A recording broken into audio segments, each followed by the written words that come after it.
Die Leute können wegtreten. Ja. Dann an.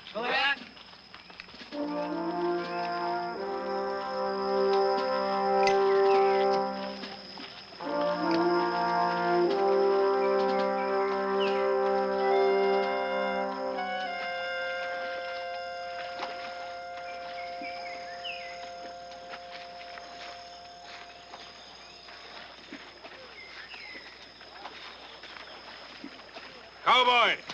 Holt den Mann aus dem Trog raus! Der nicht sagen Kong. Wir ihn zwingen sagen. Wenn er ihn ertränkt, kann er es nicht sagen. Holt ihn raus! Ja, Sir. Welcher? Sofort. Nimm nur da.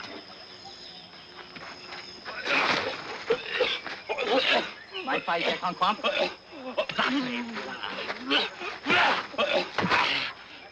Cowboy!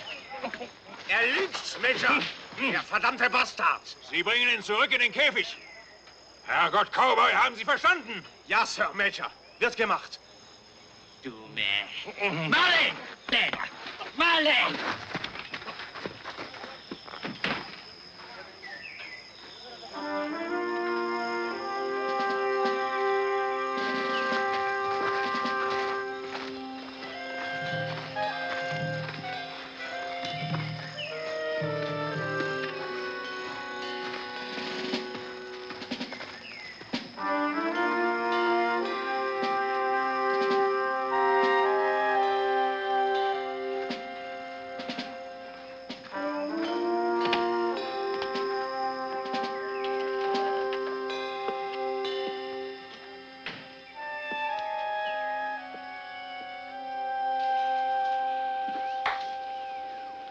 War was? Ja, Mang Tao soll heute Nacht erleuchtet werden. Hat Nighthawk das Signal? Übermittelt. Was brauchen Sie da zusammen, Mackley? Karotten mit Zwiebeln. Glauben Sie, dass das gegen Ihre Pickel hilft? Jedenfalls fördert es die Verdauung.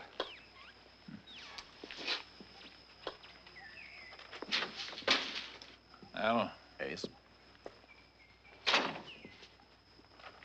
Wird gemacht, Major. Ich werde dieses Schlitzauge umbringen. Welches Schlitzauge? Cowboy. Er hat einen Gefangenen in den Wassertrog gesteckt. Tja, Sie können das verdammte Schlitzauge nicht erschießen, Sir. Er kann Englisch, Französisch, Chinesisch und 75 vietnamesische Dialekte. Ich kann ihn erschießen, mitsamt seinen gottverdammten Dialekten. Danke, Conley. Ich habe mein Infanteriekampfabzeichen nicht bekommen. Wieso nicht? Neue Bestimmungen aus Saigon. Es werden 30 Tage Fronteinsatz verlangt. Ich habe nur 22. Ich schicke Sie wieder an die Front, dann können Sie denen in die kleinen Ärsche treten. Wann, Sir? Wenn ich Sie hier nicht mehr brauche, was ist mit dem neuen Lageplan? Wir haben eine Anfrage aus Saigon wegen eines lausigen Dorfes, das sich hier auf der Karte befindet. Was wollen die wissen? Eine genaue Lagebeschreibung. Scheiße. Tja. Wir haben viel zu viele Verteidigungsstellungen. Ganz wie die Franzosen. Sie waren durch die vielen Verteidigungsstellungen gefesselt. Was wissen wir über dieses McDingstler? McWar. Hey, Sir. Hey, Sir, meine Güte. Was ist, Toffee? Verstärkung ist da. Tür zu, bitte. Machen Sie die Lagerbeschreibung fertig. Ja. Schreiben Sie, McWack hat ungefähr... McWar hat ungefähr 100 Einwohner. Hauptsächlich alte Leute und Kinder. Seit Jahren keine Vietcong-Aktivität. Lange Trockenperioden, für die Truppe kein Wasser. Es liegt an einem Fluss. Schreiben Sie das eben. Nach Meinung des Führungsstabes hat das Dörfchen keinerlei strategische Bedeutung. Scheißerer. Toffee! Toffee! Ja, Sir? Haben Sie schon deren Papiere? Ja.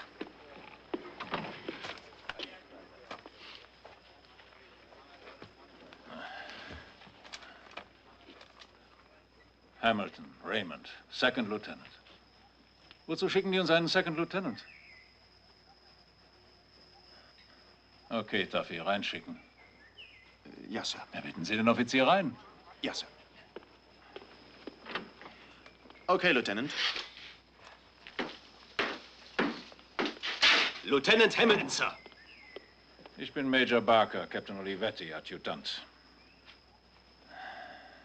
Also, Lieutenant... Sir? Rühren Sie, setzen Sie sich. Danke, Sir.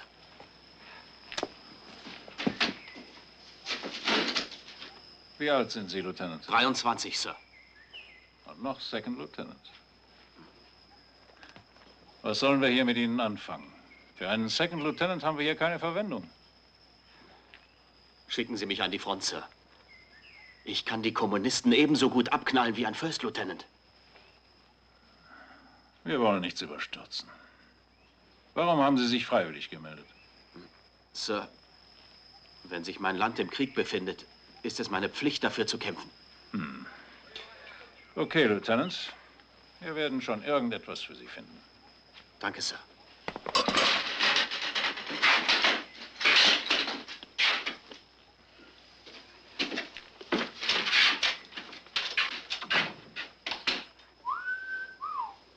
Ja. Der nächste.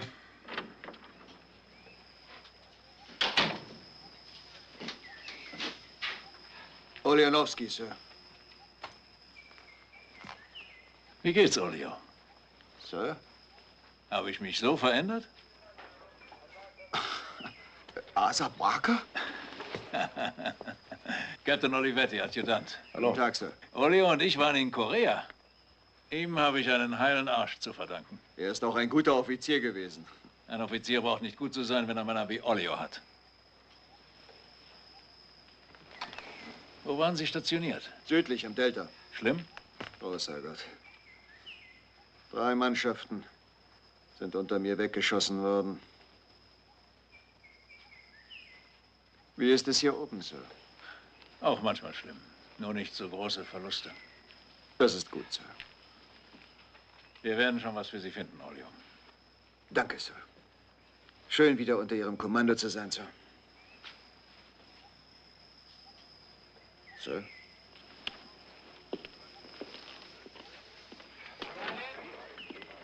Er kann mit den Drückebergern Waffenausbildung machen. Im Einsatz ist er wichtiger. Der Mann ist fertig, Al. Er braucht Ruhe. Der nächste.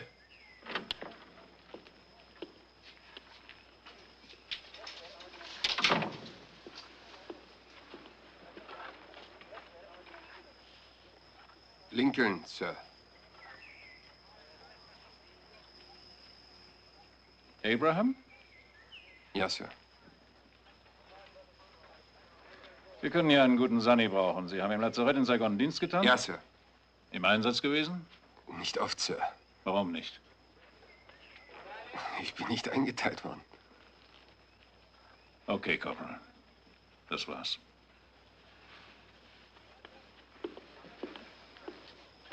Abraham Lincoln. Würden Sie gern mit solchem Namen durchs Leben gehen? Kein Wunder, dass der arme Kerl so verstört ist.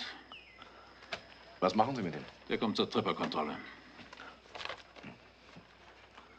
Corporal Stephen Corsi, College-Absolvent. Einberufen. Ein Wehrpflichtiger, Al.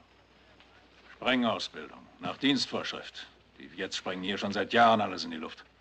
Der nächste.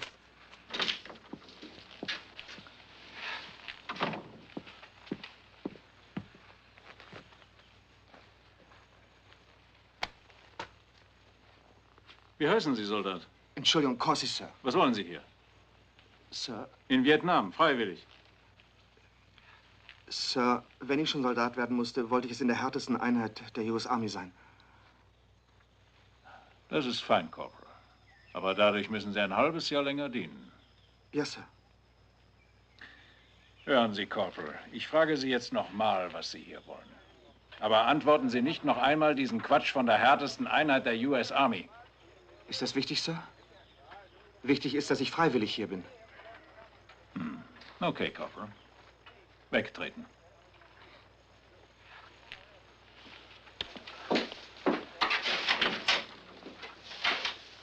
Wieso hat ein Wehrpflichtiger das Recht, sich freiwillig nach Vietnam zu melden? Oder ein Second Lieutenant? Wo soll ich ihn einsetzen? Bei der Moskitopatrouille? Wo sonst?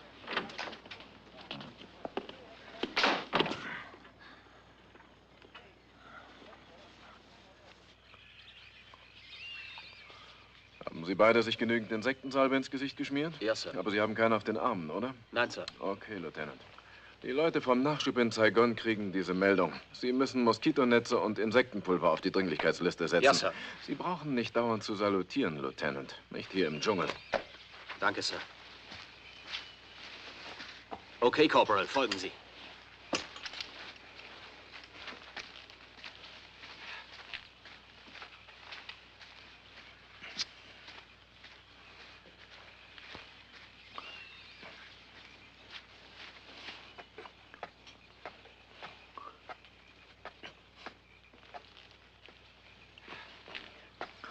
Besondere Vorkommnisse? Noch nicht. Toffee, Ja, Major? Meldungen aus Mangtao? Ja, Sie fragen nach den Hubschraubern. Ich habe gesagt, sie kommen in wenigen Minuten. Die Kongs sind wieder aktiv. Ich möchte diese Leuchtbomben sehen. Den Nighthawk Control muss man tauschen aus den Ohren rinnen. Letzte Woche haben die 44 Einsätze Scheiß geflogen. auf die Nighthawks. Ich möchte den Dschungel erleuchtet sehen. Ja? Toffee, schicken Sie ein Signal an Da die sind Night... Sie, Sir. Erledigt, Toffee. Ja. Okay. Und jetzt treten Sie der kleinen Mutter in den Arsch.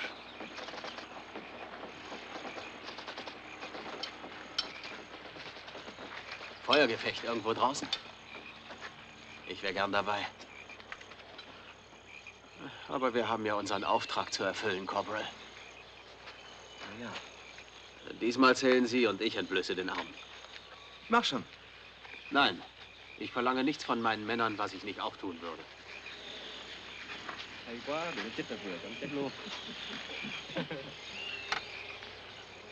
Okay, los. 5, 10, 15, 20, 30 Sekunden, Sir. Okay, weiter.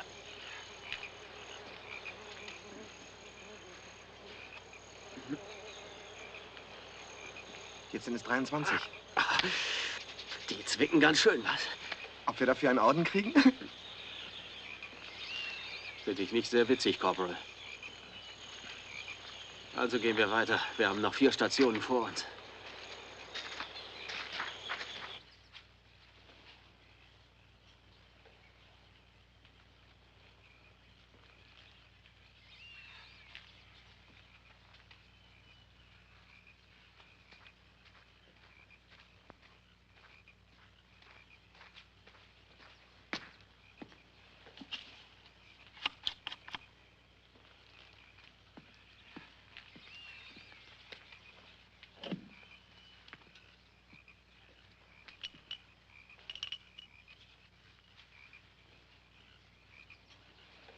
Opium ist Gift.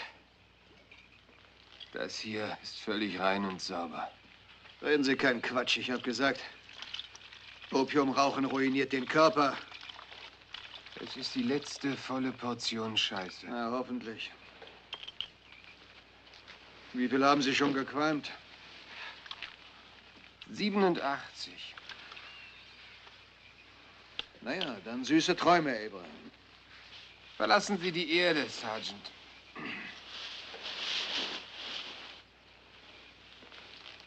Oder lecken Sie mich am Arsch.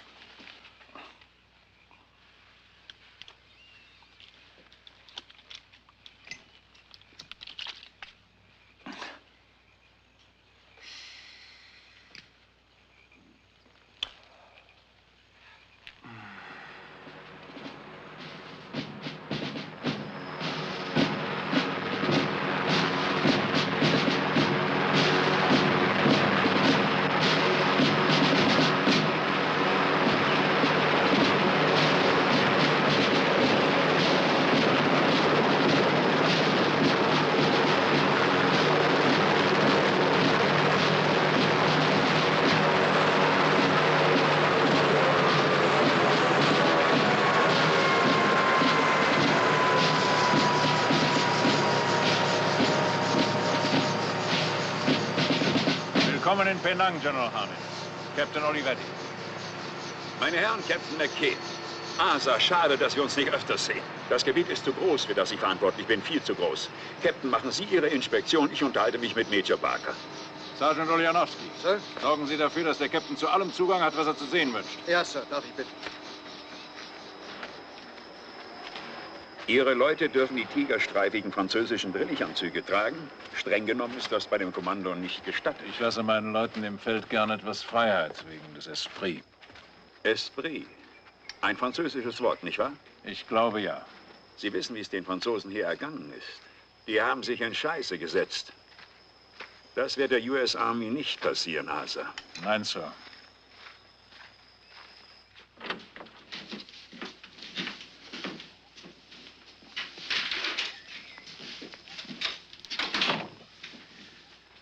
Also, Asa, McWar. Sir? McWar. Wir wollen uns den Lageplan von McWar ansehen. Hängt an der Wand. Hey, wo ist er? Abgenommen. Machen Sie ihn wieder an. Ich habe eine Lagebeschreibung abgeschickt, wegen der Feindaufklärung, wie verlangt. Ich habe das Papier gelesen. Bringen Sie ihn hierher. Ja, Sir. McWar soll 100 Bewohner haben. Nach anderen Informationen ist McWar schon seit 1953 nicht mehr bewohnt. Sie haben McWar überhaupt nicht erkundet. Ich kenne Ihren Stil, Asa. Wir alle kennen Ihren Stil. Sie sind ein guter Frontoffizier. Aber Sie neigen dazu, eigene Wege zu gehen. General, die Leute fehlen mir. Mein Kommando ist verstreuter als die Haare auf einem Babyarsch. Sie würden es schaffen, Asa, wenn Sie es nur wollten. Die Lage ist folgende. McWar wurde von den Franzosen 1953 aufgegeben. Kurz danach ging ihnen die Rollbahn verloren von hier zum Meer. Penang fiel danach mit 2000 Verteidigern. Wir wollen doch auf keinen Fall den Fehler der Franzosen machen. McWar soll wieder besetzt werden und eine Garnison erhalten. Und das ist Ihre Aufgabe. Ohne Widerrede und nicht lange gefackelt. Nur erledigen. Ich tue mein Bestes, Sir. Fein. Ich werde aufpassen.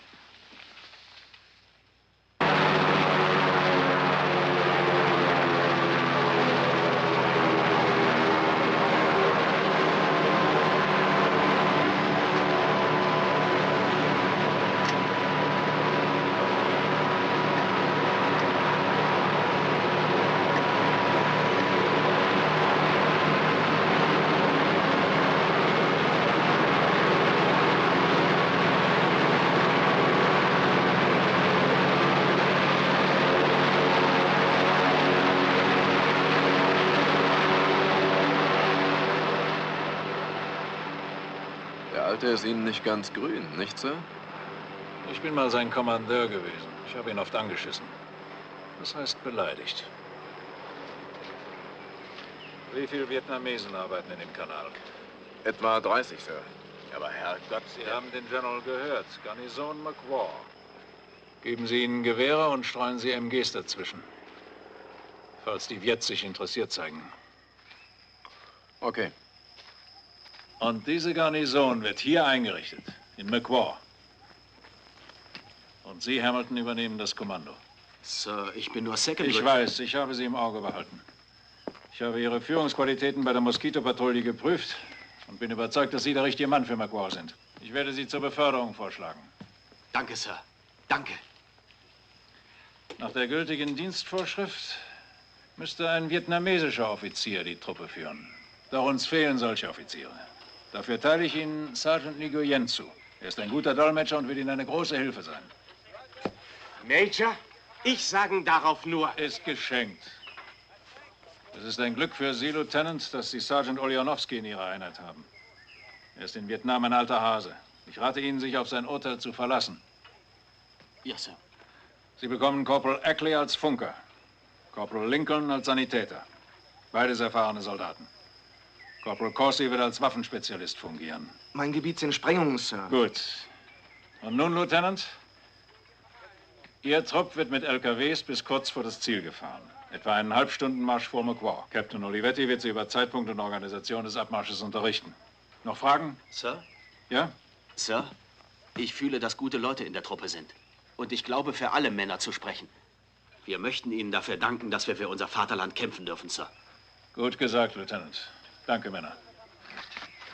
Oljanowski, bleiben Sie bitte noch ein paar Minuten. Danke, Sir.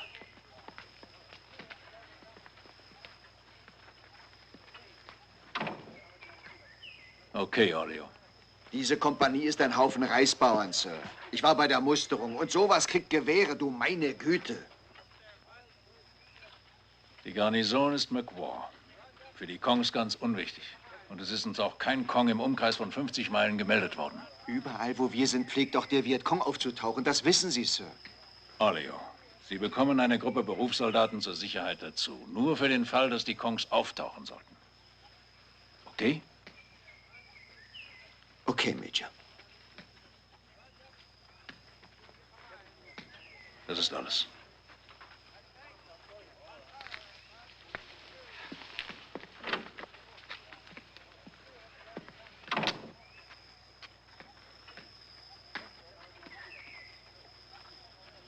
Scheiße.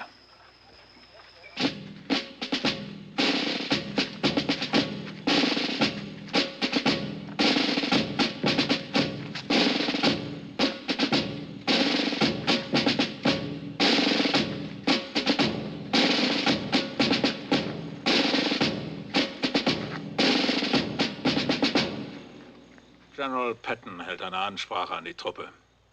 Männer, wir haben den Befehl erhalten, in den Dschungel zu marschieren. Wo wir eine Festung für Freiheit und Gerechtigkeit errichten werden. Warum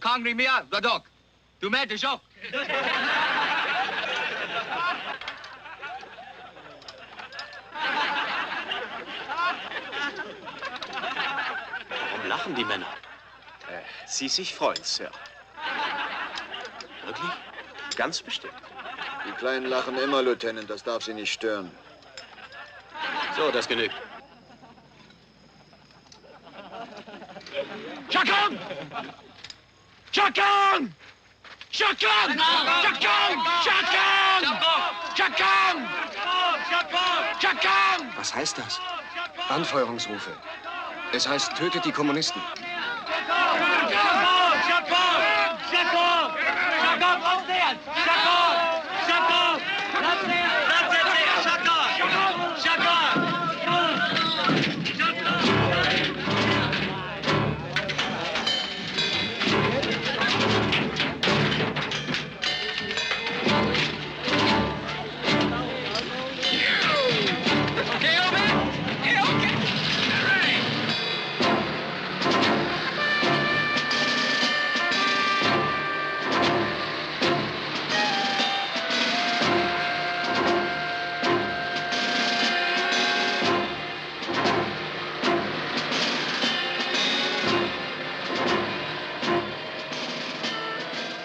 Scheiß Wehrpflichtige.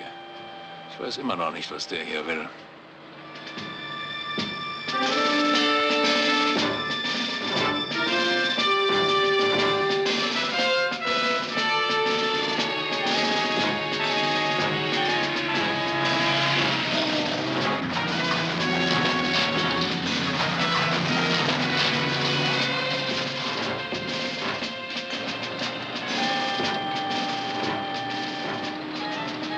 Warum fahren wir so schnell? Man fährt nie langsam in diesem Land. Scharfschützen, Kongs!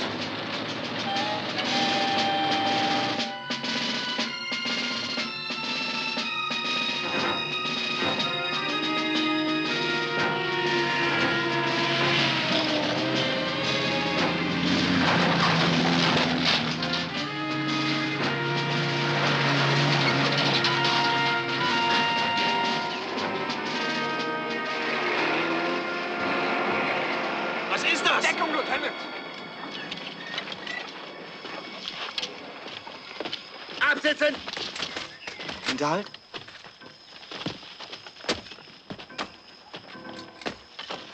Kaffee! Ja, Sarge. Die Sperre prüfen. Ich? Sie sind doch Feuerwerker.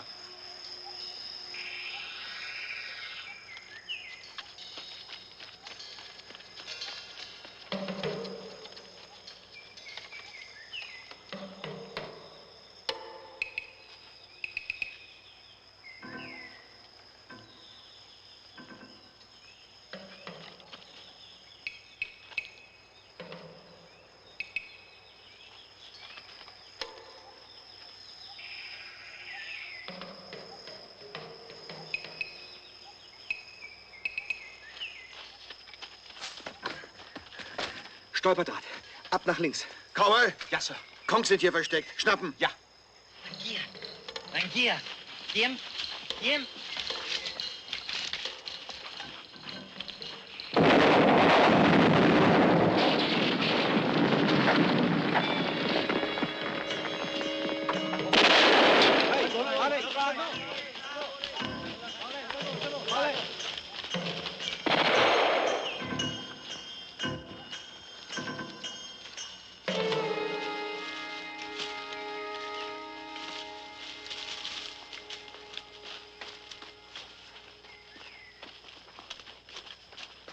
Sonny! Hinlegen! Wo ist Corporal Lincoln? Kommissar! Corporal, versorgen Sie den verwundeten Gefangenen.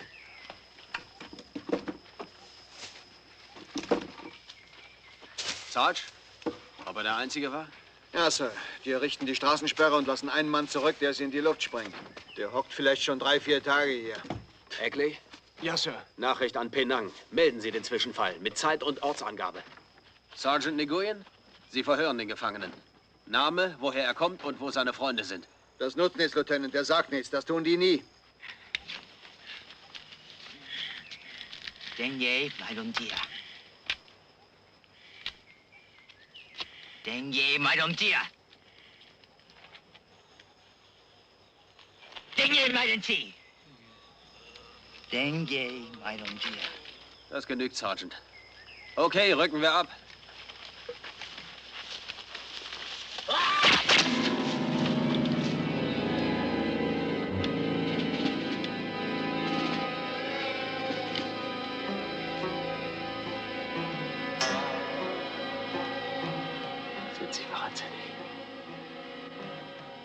Sind Sie wahnsinnig? Sind Sie wahnsinnig? Sind Sie wahnsinnig? Sind Sie wahnsinnig? Okay, ist ja schon erledigt. Er hat Hören ihm den Sie Kopf zu. abgeschlagen! Seien Sie Ich muss etwas vernünftig. tun! Verlieren Sie jetzt nicht die Nerven. Hören Sie mir mal zu. In dem lausigen Krieg ist das so üblich.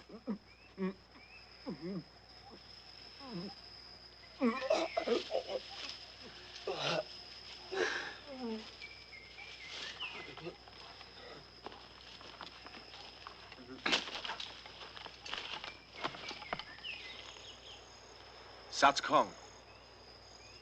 Okay. Beerdigen, Cowboy. Lincoln, verpassen Sie dem Lieutenant etwas für den Magen. Sind Sie angewachsen, Corthy? Kotzen Sie mit dem Lieutenant. Ich muss nicht kotzen. Es ist der Krieg der Kongs, Corthy.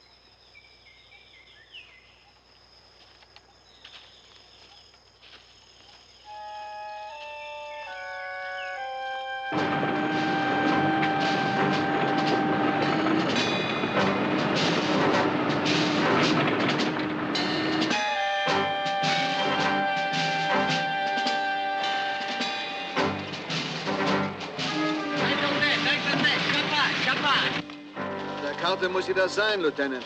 Die Straße nach McWaw. Cowboy, Flanken sichern. Bestimmen und instruieren Sie 5 Mann für die Nachhut. Corthy, Sie werden die Nachhut einweisen. Augenblick, was soll ich Ihnen sagen? Sie bleiben 100 Yards hinter uns, sehen hinter sich und wenn sich was rührt, abknallen. Cowboy, Sie sind Vorhut.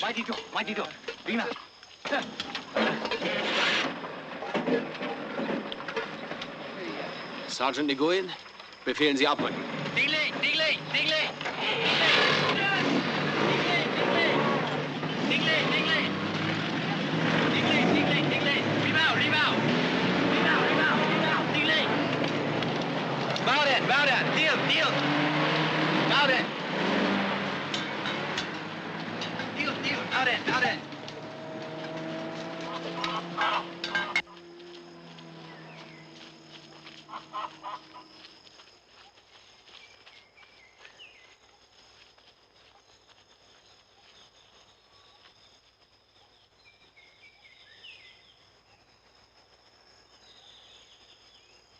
Okay,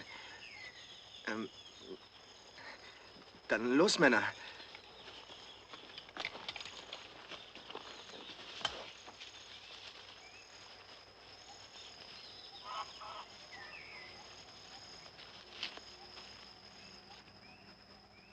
verdammte Straßensperrer war gestern Nachmittag um 5 Uhr noch nicht da. Ein Aufklärer hat 75 Luftaufnahmen von dem Gebiet gemacht. Vielleicht haben Sie die Straße nur zufällig blockiert. Ach, Scheiße, der Vietcong tut nichts zufällig. Die wussten, dass wir kommen. Die wissen alles schon vorher. Und wir wissen nie, was die vorhaben. Hey, Major, das Verteilerpaket aus Saigon ist eingetroffen. Dann her damit. Ein Lieutenant ist auch dabei. Ein Lieutenant? Das wird wohl der Spezialist für psychologische Kriegsführung von General Harnett sein. Das Organisationskomitee schreibt das vor. Ja, Sie haben das gelesen, Sir. Ach ja, ja, okay, Toffee, bringen Sie ihn rein. Und Toffee, sagen Sie nicht Hey zu dem Lieutenant, wenn es möglich ist. Ja, Major. Hey, Lieutenant!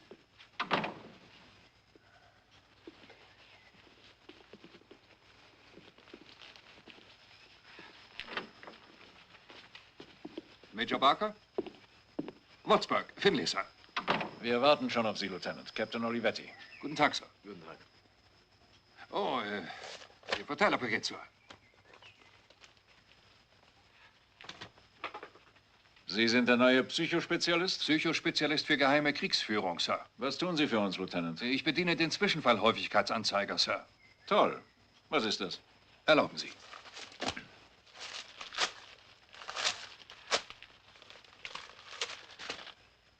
Das, Sir, ist der Indikator.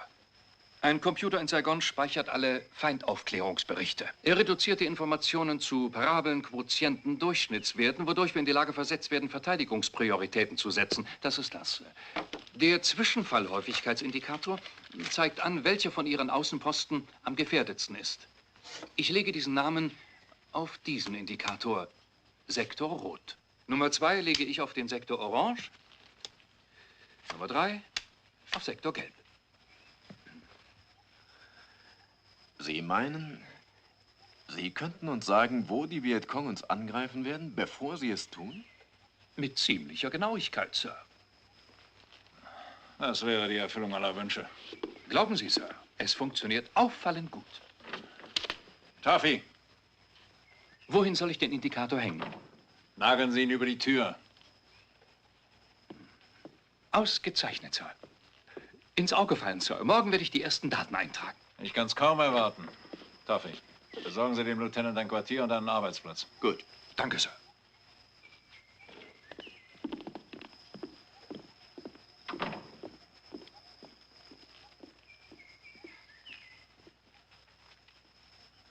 Wo sind wir? Ich meine es geografisch. Wo sind wir? Vietnam, Penang, Sir. Sind wir nicht in einer Klapsmühle? Manchmal habe ich das Gefühl, in einem Irrenhaus zu sein.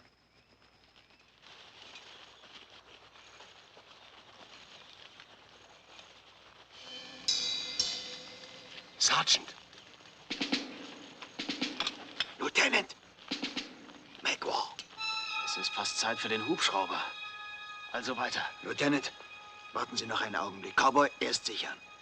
Leo, Leo. Nach PD. Nangier, hier. Mach mal. Wo ist noch? Thôi da.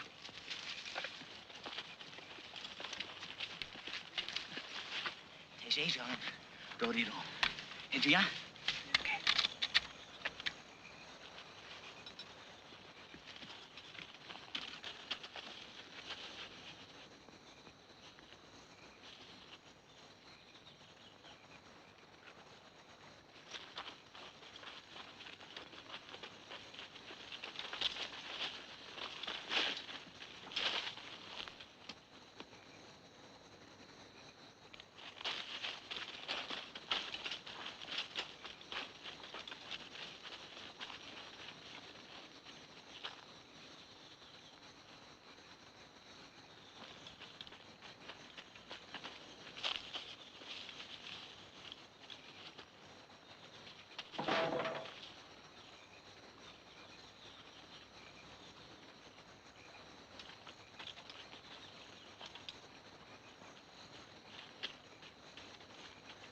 Theo tôi.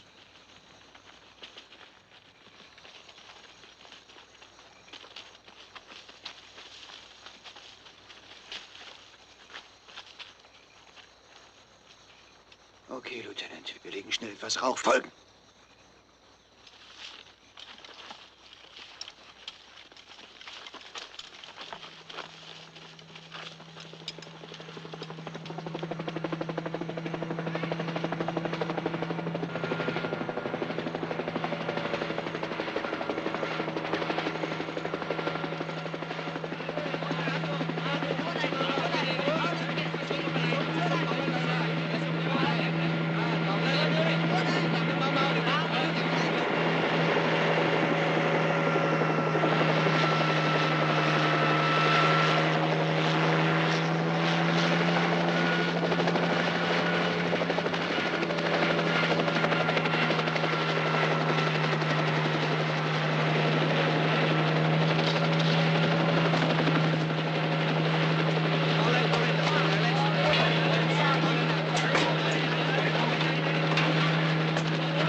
got it. Keep it moving. Ah.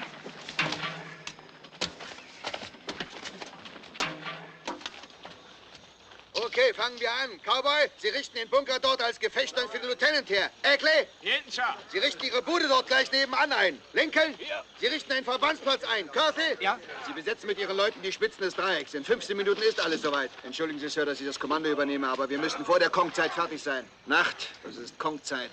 Fein, Sergeant. Was kann ich tun? Sie machen es sich bequem, Sir. Sie sind Offizier. Cowboy, Ja, Sir. weisen Sie jedem einen Platz an der Mauer an. Ich will, dass alles Unterholz weggeschlagen wird. Niemand schläft heute Nacht. Erst müssen wir wissen, in welcher Scheißlage wir uns befinden. Vorwärts, Jungs, macht hin! Tempo, Tempo! Lights coming, baby. Move it out.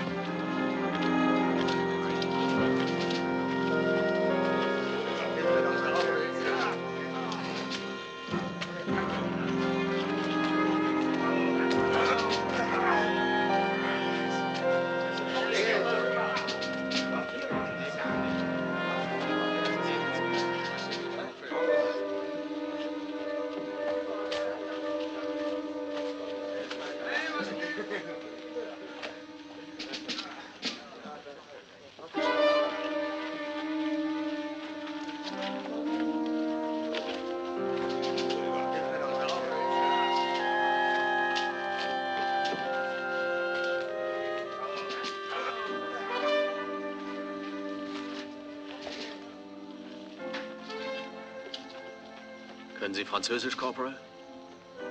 Etwas, Sir. Ich denke, es handelt sich um die Schlacht bei den Thermopylen, wo 300 Spartaner bei der Verteidigung des Passes gefallen sind. Wissen Sie das noch aus der griechischen Geschichte? Ja. Es lautet, Wanderer, kommst du nach Sparta, verkünde dorten, du habest uns hier liegen sehen, wie das Gesetz es befahl.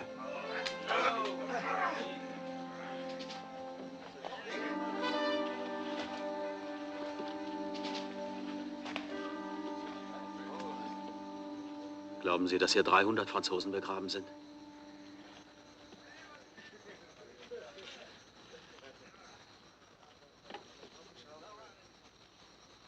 Sobald ich kann, werde ich sie zählen.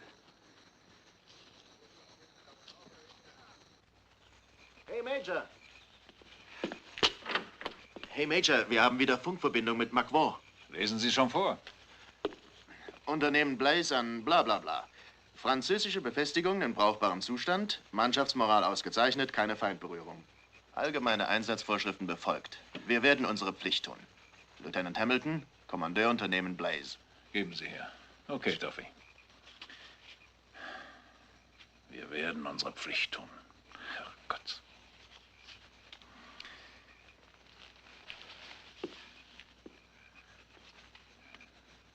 Beschaffen Sie uns Luftaufnahmen von McWar. Einzelheiten lassen Sie vergrößern. Ich möchte alles genau erkennen können, wie die Runzeln in meinem Gesicht. Okay, Major.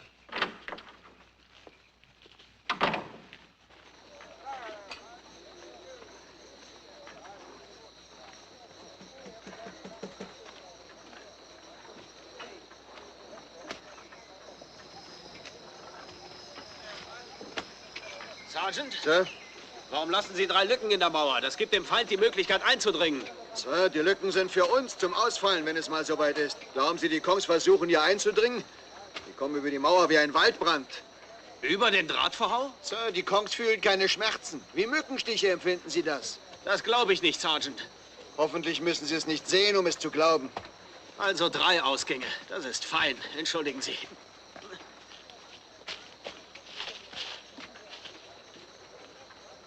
Der Lieutenant hat's aber sehr eilig. Ja, er wird darüber hinwegkommen. Manchem gelingt's, manchem nicht. Der Lieutenant gehört wohl zur zweiten Sorte.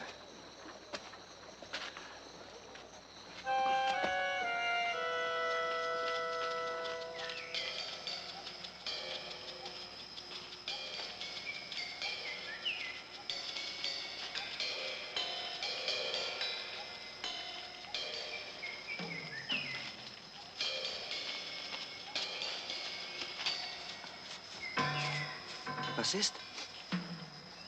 Was ist denn? Morgmann. Jemand kocht Fischsoße.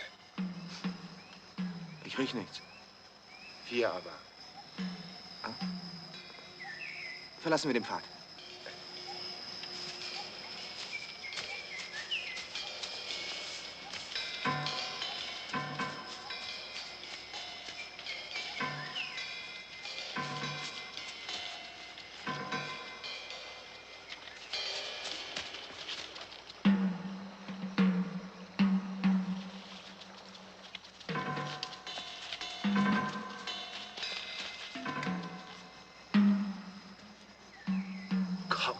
Wir greifen an. Wollen wir nicht erst sichern, bevor wir schießen? Nein, erst schießen. Augenblick. Zuerst nachsehen. So was.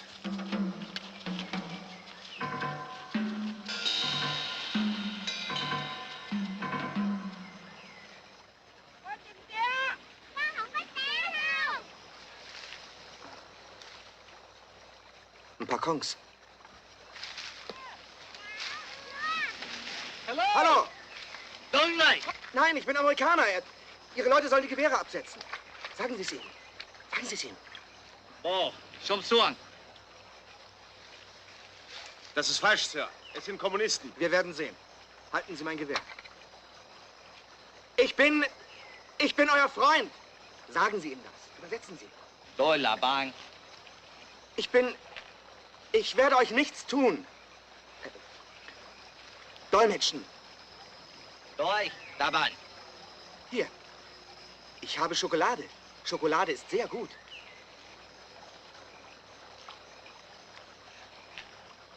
Schokolade. Das ist gut.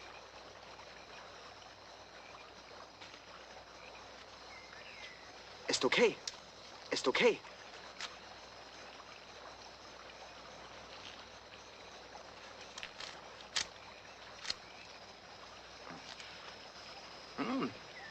Ist gut. Probieren, ne? Bitte.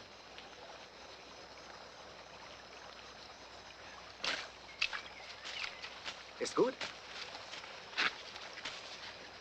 Hm?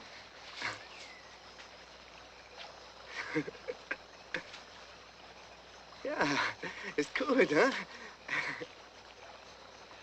Hier ein Stück für dich.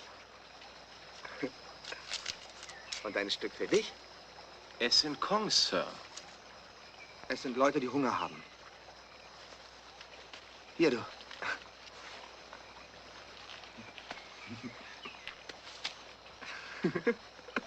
Sie ist niedlich, ne? Sind Sie der Rattenfänger? Ich schicke Sie los, damit Sie die verdammten Dschungelpfade in die Karte eintragen. Und Sie bringen die Kongs an. Was soll ich mit dem Haufen anfangen? Es sind Kongs. Nein, es sind Flüchtlinge. Sind gottverdammte Lügner. Ganze Kong-Familie. Sind sie nicht? Was ist, Sergeant? Was sind das für Eingeborene? Corsi hat sie irgendwo aufgesammelt. Cowboy geben Sie in Reis und dann ab. Und übrigens, Ihre Einstellung ist falsch, Sergeant. Wir haben die Aufgabe, die Herzen dieser Leute zu gewinnen Sir. und sie willkommen zu heißen. Sir, Sie verstehen nicht, was... Ich weiß, was ich zu tun habe, Sergeant. Corporal Lincoln, bringen Sie die Leute ins Zelt und untersuchen Sie sie. Corporal Corsi, Sie sind dafür verantwortlich, dass Sie Verpflegung und Unterkunft kriegen. Sir, Cowboy sagt, das sei eine Kong-Familie. Die sehen nicht wie Kommunisten aus. Sir, ich bin schon 3 Jahre in diesem Scheißkrieg und noch immer weiß ich nicht, wie ein Kommunist aussieht. Corporal Corsi, waren die Leute irgendwie bewaffnet? Nein, Sir. Na also, Sergeant, Sie tun wie befohlen, Corporal Lincoln. Sagen Sie den Typen, Sie sollen mir folgen. Lincoln, stopfen Sie das Weibsbild voll Penicillin, sonst holt sich noch unser ganzer Haufen einen Tripper. Lieber, Berlin, Berlin. Berlin, Berlin.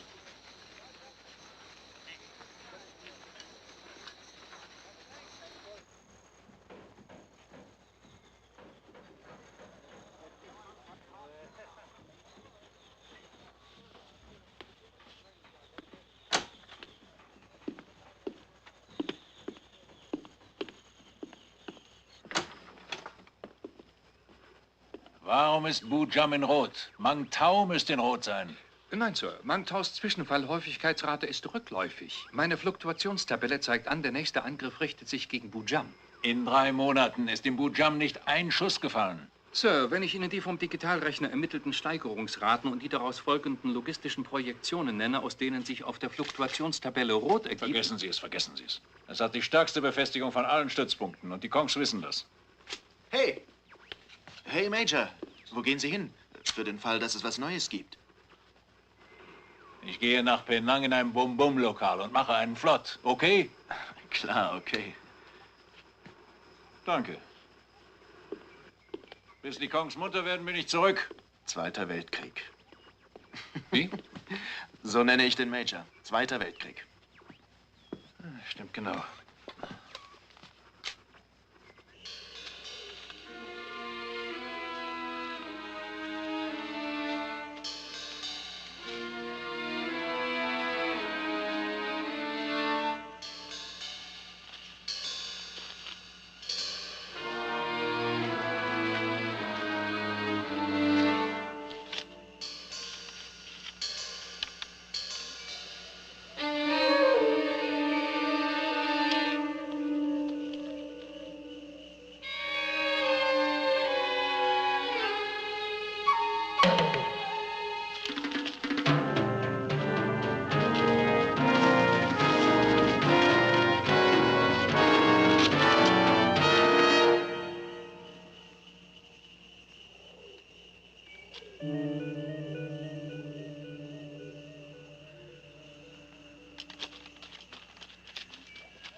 Auf dem Hügel. Ich glaube, das war ein Kong. Wie viel? Ich habe nur einen gesehen. Da drüben. Bewegung, Bewegung. Wieder sein Posten. Bewegt die Ärsche. Ja, wir kommen ja. Wir sind schon da. Das ist gut. Die kleinen Mütter haben den Kong sicher benachrichtigt. Kommt her. Schon wieder eine Übung, Sergeant? Nein, Sir, wir hatten Kontakt. Ein Vietcong hat uns vom Hügel aus gesehen. Ich habe ihn auf dem Friedhof entdeckt, Sir. Ich habe diesen Zettel hier gefunden. Der Kong lässt gern Visitenkarten zurück. Wir müssen Wachen einteilen für diese und für jede Nacht. Natürlich, Sergeant. Ich übernehme die erste. Sie sollten warten, bis Sie sich besser fühlen. Kersey führt heute eine Patrouille und Cowboy die andere. Sie sollten sich etwas ausruhen, Sir. Sie müssen abschalten. Ja, Sir, wir werden wenig schlafen, falls die kommen sollten. Schon gut. Ich bin in meiner Unterkunft, falls Sie mich brauchen sollten. Ja, Sir. Ja.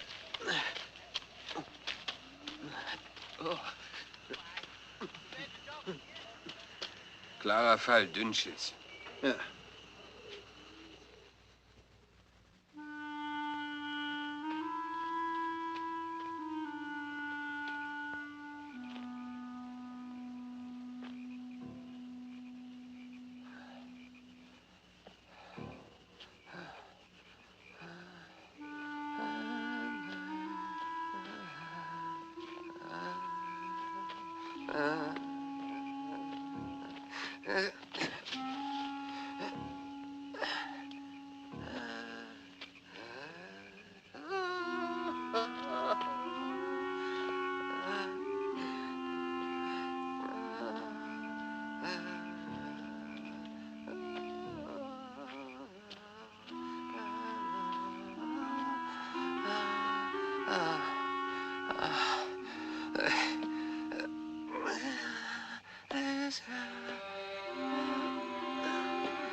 Es ist jetzt 27 Jahre her.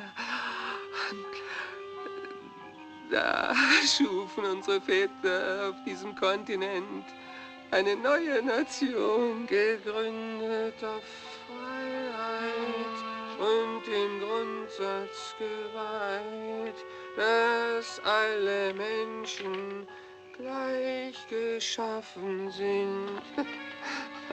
Ob sie lebendig oder tot sind, die tapferen Männer, die hier gekämpft haben, sie haben weit über ihre armseligen Kräfte hinaus geopfert, um hinzuzufügen oder abzuwenden.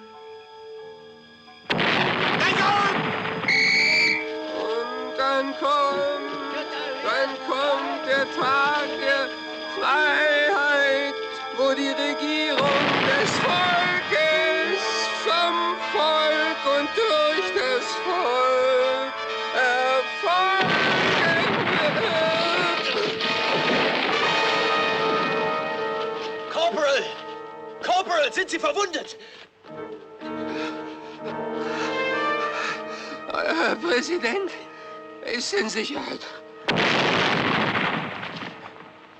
Stehen Sie auf, Sie Opiumbastard! Wir haben Verwundete zu versorgen!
Das ist eine Frau.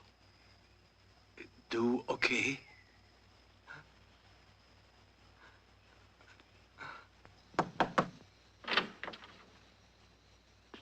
Major. Ja? Funkspruch, Sir. Kommen Sie rein.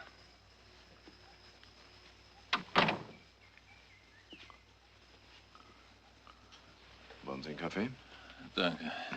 Schießen Sie los. Mang Tao meldete in der letzten Nacht ein paar Scharfschützen. Das ist alles. Lieutenant sowieso hat Mang Tao auf Gelb runtergestuft. Rot ist jetzt leer. Dann hatte ich einen Funkspruch von Lieutenant Hamilton wegen des kleinen Gefechts in Magwar letzte Nacht. Soll ich vorlesen? Mhm. Bitte. Von Unternehmen Blaze and Thunderhead. Sir, wir hatten Feindberührung. Wir haben sie zurückgeschlagen.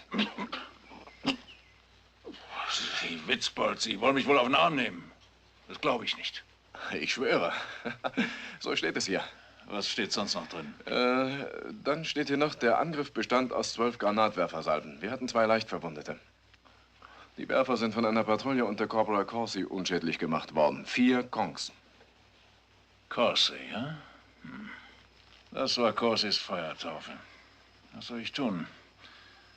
Belobigen Sie Hamilton, der soll es an Corsi weitergeben. Ja, Sir.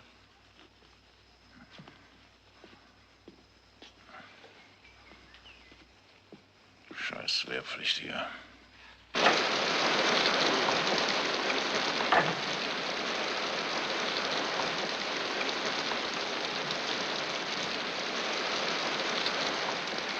Hallo, kleines Fräulein.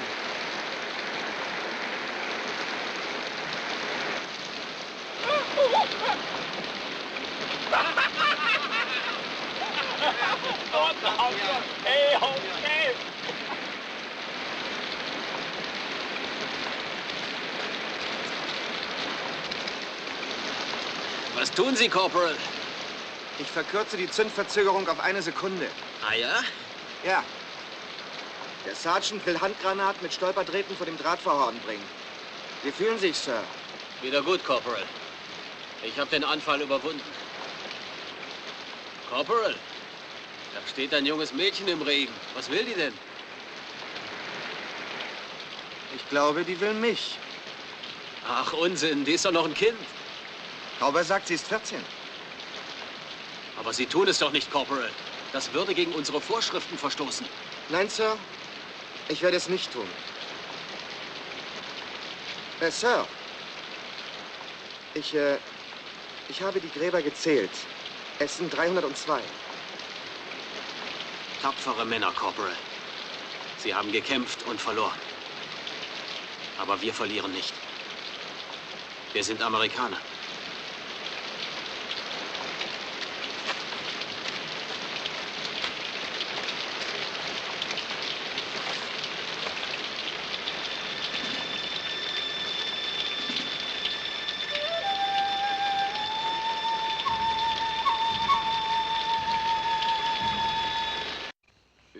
einen Zeitplan gemacht. Major werde ich, bevor ich 28 bin. Und Oberst vor dem 32. Und mit 38 habe ich den Stern. Oder 2. General Alfred bei Gott Olivetti. Das ist die Planung, Sir. Ein sauberer Zeitplan. Äußerst zweckmäßig sogar. Genau wie ein Fahrplan. Sie werden es schaffen. Sie schaffen es, weil Sie den Vorsatz und die Berufung haben. Aber hüten Sie sich vor den schwarzen Listen. Wie soll ich das verstehen, Sir? Haben Sie sich denn noch nie gefragt, Al, warum ich nach 2 Kriegen und einem Eimer voll Orden immer noch Major bin? Ich wollte Sie nicht danach fragen. Suff und Pudenda. Den Suff hätte ich noch verkraftet. Aber die Pudendas eben nicht. Ich kenne das Wort nicht.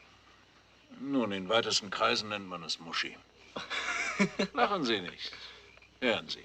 Im Pentagon gibt es ein geheimes Gewölbe und nur der Chef des Stabes hat den Schlüssel dazu. Er trägt ihn um den Hals. In dem Gewölbe ist eine Liste der Namen von Offizieren, die keine Gentlemen sind. Und immer, wenn ein Offizier befördert werden soll, läuft der Chef in das Gewölbe und holt die Liste raus. Steht der Name des Offiziers auf der Liste, aus der Tom. Beförderung ist nicht. Ich bin auf der Liste. Ich bin kein Gentleman. Ich war mal einer. Ja, aber da gibt es einen gewissen General. Ich sage seinen Namen nicht, auch nicht, wie viele Sterne er hat. Ich war eine Zeit lang sein Adjutant, kurz nachdem ich Major geworden war. Er hatte eine Frau.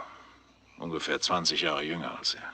Was die ehelichen Pflichten angeht, war er wohl etwas abgeschlafft. Es dauerte nicht lange, da fing sie plötzlich an mir herumzufummeln. Aber ich war ein Gentleman, dem die Frau des Generals heilig ist. Ich versuchte es mit Höflichkeit und bemühte mich, korrekt zu bleiben. Aber scheiße. Wie lange soll ein Mann standhaft sein, wenn immerzu an ihm herumgefummelt wird, so oft der General auch nur pinkeln geht? Lange jedenfalls nicht. Schließlich habe ich sie gebumst. Das war ein schlimmer Fehler, Al. Ein schlimmer Fehler. Ich dachte, es würde sie abkühlen, aber nun saß ich an ihr fest.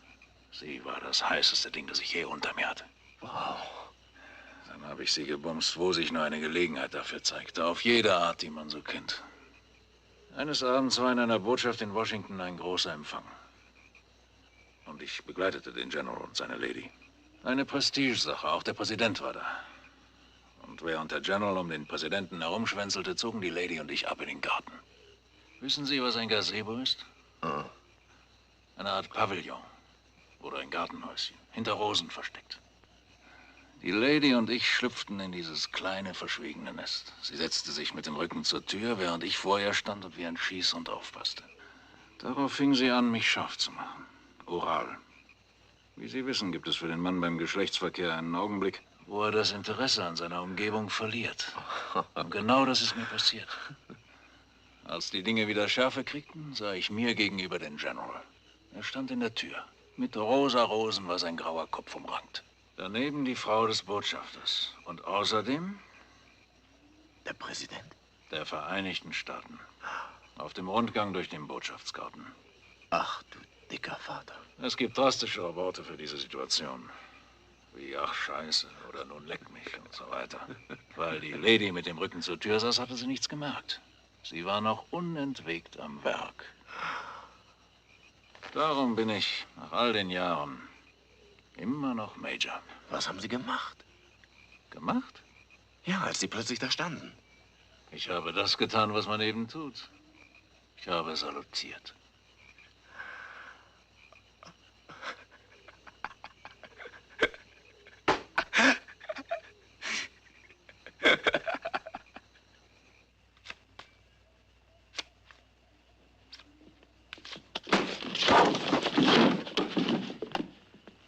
Was machen Sie in meinem Büro? Ich bestücke den Zwischenfall-Häufigkeitsprioritätsindikator, Sir. Was, mitten in der Nacht? Ja, ich hielt es für wichtig, Sir. Mokwa.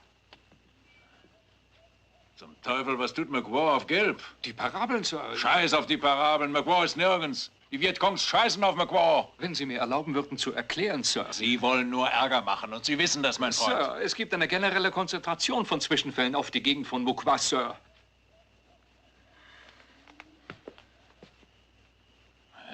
Herrgott, stehen Sie doch endlich auf.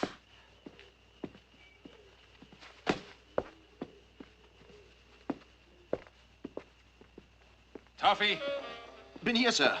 Rufen Sie McWaw an.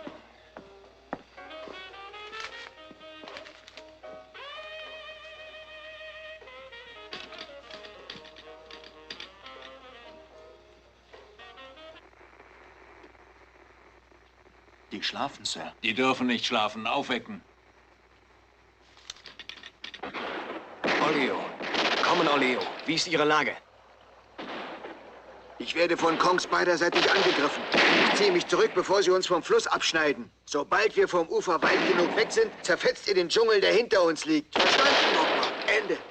Olio, wir geben euch Feuerschutz. Er zieht sich auf den Fluss zurück, Sir, und will fürs Übersetzen Feuerschutz. Wie soll ich denn das tun? Cowboy, ich brauche einige Männer und ein Maschinengewehr. Gut, gut. Sergeant Nguyen. Kommen Sie, Cowboy.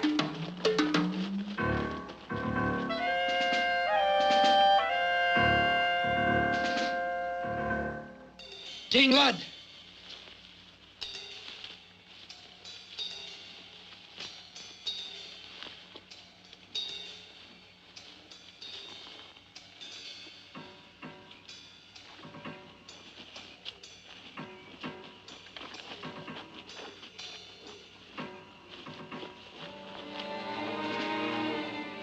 I'll call it.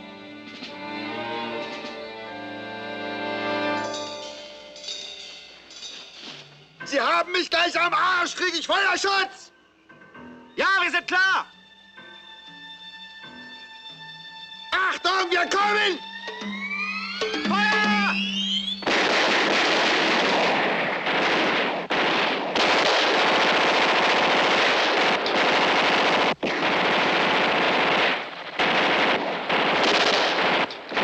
Verwundet, Sergeant? Nein, ziehen Sie den MG-Truck zurück. Sie kommen gerade! Feuer einstellen!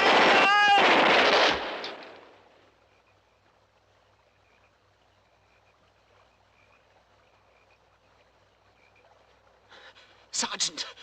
Sergeant! Sie haben noch einen Mann draußen. Lieutenant, auch noch nach rückwärts sehen konnten wir nicht. Ich werde ihn holen. Den Teufel werden Sie tun, Corthy. Der Kong hat den eingekreist und wartet auf Sie. Dann hole ich ihn, Corporal. Danke für Ihr Angebot. Sie haben mich wohl nicht verstanden. Sie haben mir nicht den Befehl, Sergeant. Sehen Sie nicht, wie die Kongs auf ihn zulaufen? Der Kerl ist Ihr Kumpel, nicht unserer. Sie geben mir Feuerschutz und ich lauf drunter weg. Feuerschutz, Feuerschutz. Die Kongs sind wie Maulwürfe, verdammt, die graben sich ein. Bitte hören Sie auf mich. Sie werden mir gehorchen, Sergeant. Er ist wahnsinnig. Sir, Sir. Er ist bestimmt längst tot. Ich muss gehen. Verstehen Sie das doch, Corsi? Sie müssen es verstehen. Sir. Feuerschutz. Feuer!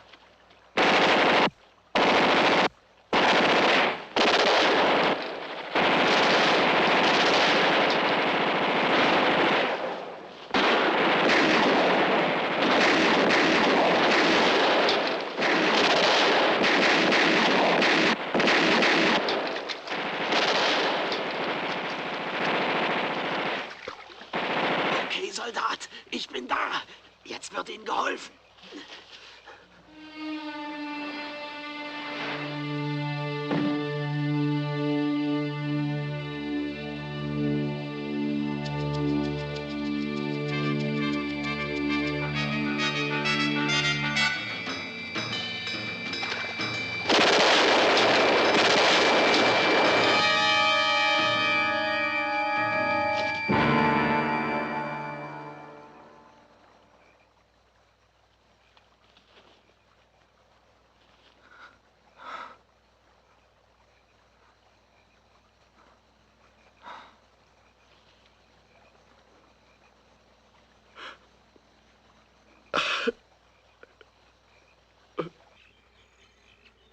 Bei Gott, ich hatte recht.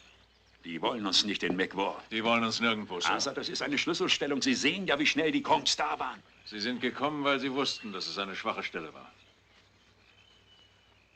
Wie lange brauchen Sie, um Verstärkung heranzubringen? Mit Glück habe ich in 10 Minuten Luftunterstützung. Ich rede nicht von Luftunterstützung. Ich meine natürlich Infanterie, menschenwillig. Wie lange brauchen Sie, um die Verstärkungen hier einzusetzen? 2 oder 3 Tage bestimmt. Zum Teufel, wo stehen die Reserven? In Bangkok? Sir, ich muss meine Reserven vom Bereichskommandeur anfordern. Colonel Min. Colonel Laras Min. Dann fordern Sie sie eben dort an. Dann muss ich mit ihm handeln, Sir. Für nichts gibt er keine Unterstützung. So ein Mist!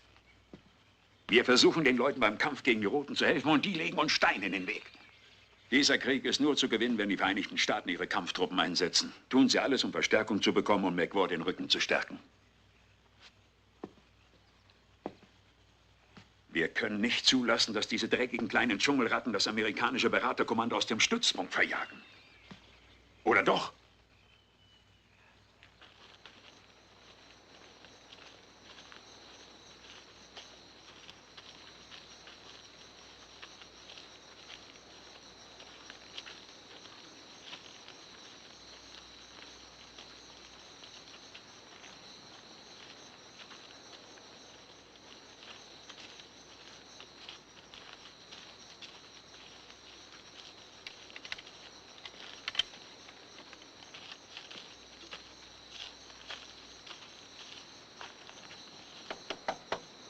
Sergeant, wir sind für das Begräbnis des Lieutenant bereit, Sir.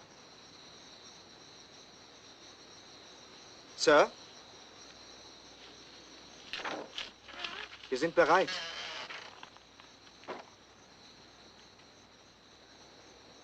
Wir begraben den Lieutenant.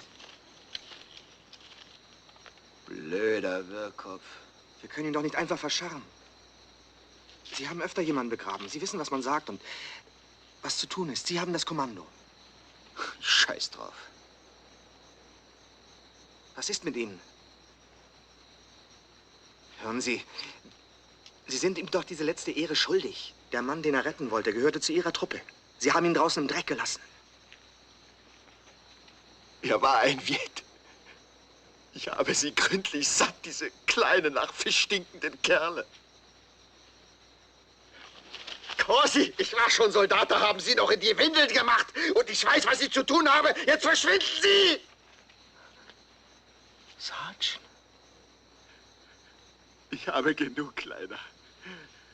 Die Schnauze voll.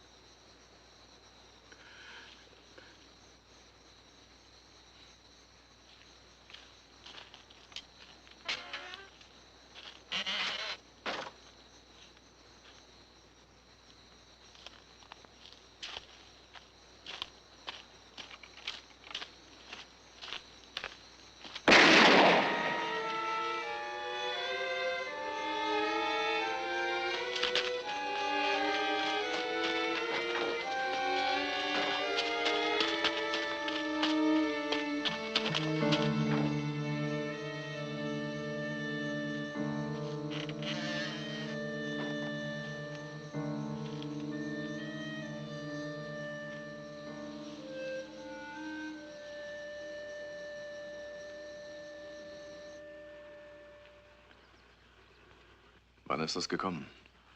Etwa vor einer halben Stunde, schätze ich.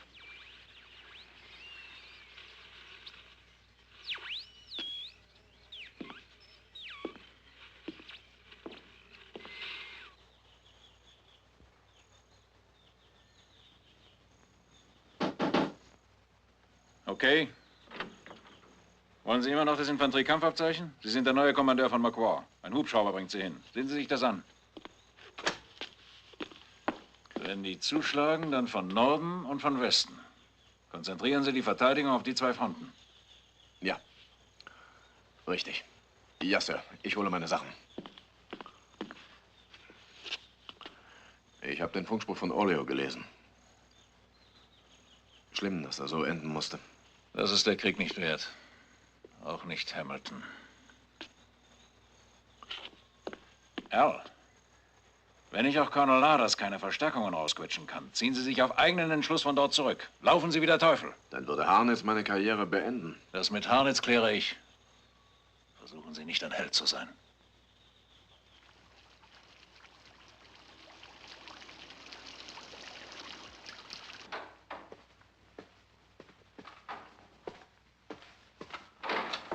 Comment allez-vous, Major? Danke, gut. Fein. Einen Drink? Immer. Ah.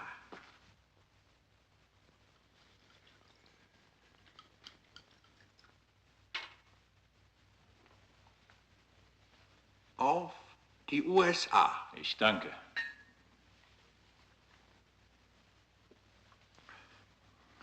Auf die Republik Südvietnam. Oh, danke schön. Merci beaucoup. Bitte setzen Sie sich. Der Colonel hat sich mit Ihrem Wunsch nach 300 Mann Verstärkung eingehend befasst. Aber zurzeit ist das leider völlig ausgeschlossen. Es gibt Gerüchte über einen Putsch in Saigon. Der Colonel muss alle Truppen für eine Stützung des Präsidenten in Bereitschaft halten. Ich habe für Ihre Lage Verständnis. Aber ich brauche die Verstärkung für den Stützpunkt McWar. Bevor sich der Colonel endgültig entscheidet, möchte ich etwas hinzufügen. Die Entlastungstruppe für McWar braucht Artillerie. Das amerikanische Beraterkommando hat hier draußen natürlich keine Artillerie. Aber Colonel Min hat sie. Erlauben Sie. Der Colonel hat hier eine Batterie Haubitzen stehen. Ungefähr hier. Zum Schutz der alten Straße vom Süden nach Penang. Wenn diese Batterie um 30 Meilen nach Osten verlegt würde, auf der Straße nach Phnom Penh, hat sie eine Reichweite bis McWar. Ich sehe ein, dass der Colonel dann wertvolle Munition für einen ziemlich unwichtigen Stützpunkt opfern würde. Aber wenn der Colonel die Truppen abstellt, die ich brauche, dann lasse ich 500 Haubitzengranaten auf dem Luftweg heranbringen. Und 1000 weitere per LKW.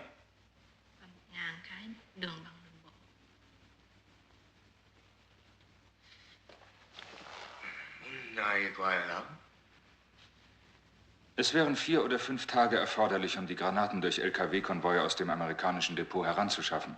Das dürfte für einen Einsatz wohl zu spät sein. Nicht wahr, Major? Schon möglich.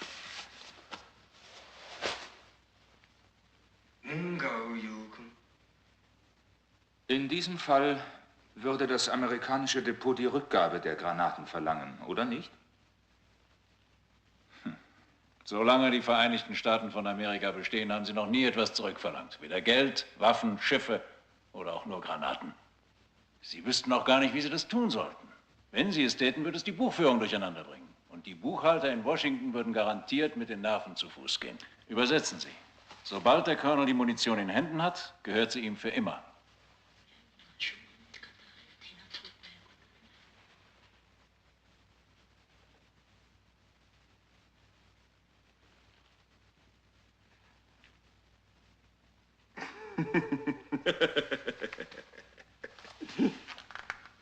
Einen Drink? Immer.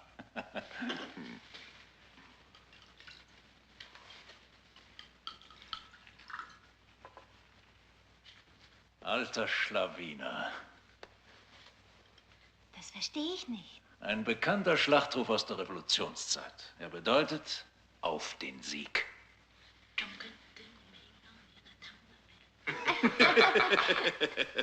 Merci, merci.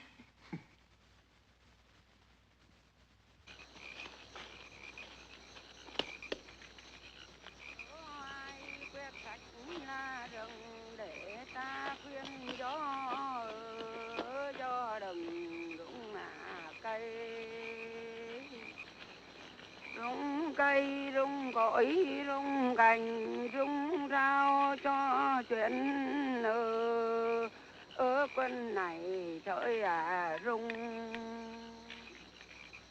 sao rừng nhặt đá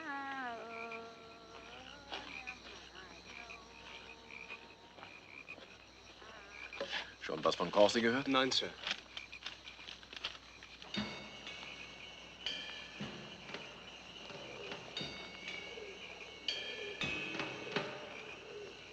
Eckley, hört ihr mich? Kommen. Eckley, hört ihr mich? Ich sehe die Kongs. Bereit sein. Verstanden, Corsi. Kommen. Sie haben einen Haufen Leute, marschieren am Fluss nach Westen. Verstanden, Corsi. Bleiben Sie in Verbindung. Wir werden angegriffen. Ein paar hundert Vietcong mit schweren Waffen. Wir sind vorbereitet. Sagen Sie Corsi, er soll die Vietcong beobachten, bis sie den Fluss überqueren und dann soll er seinen Arsch zurückbringen. Funkspruch nach Penang. Wir brauchen Leuchtbomben und Luftunterstützung auf Abruf. Cowboy, Sie gehen raus und rütteln die Reisbauern auf. Ja, Sir.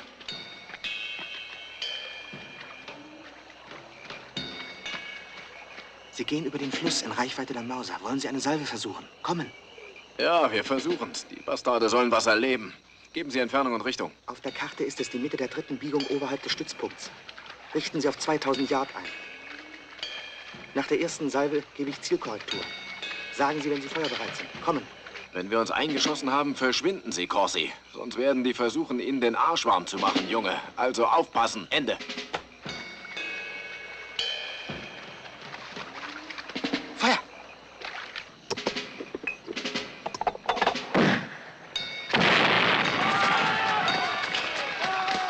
Nehmen es um 200 zurück und dann Streufeuer rechts und links.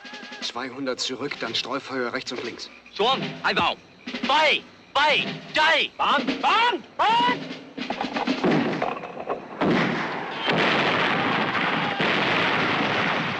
Wir verschwinden.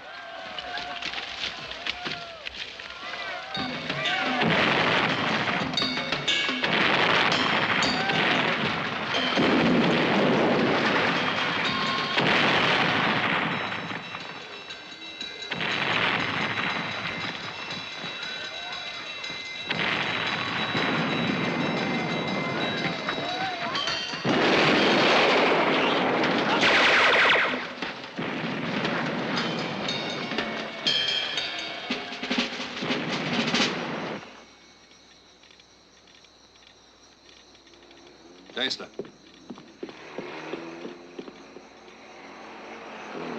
Major! Sir! Verdammt, Wadsworth. Immer wenn ich Sie sehe, heißt das schlechte Nachrichten. Was ist denn nun schon wieder los?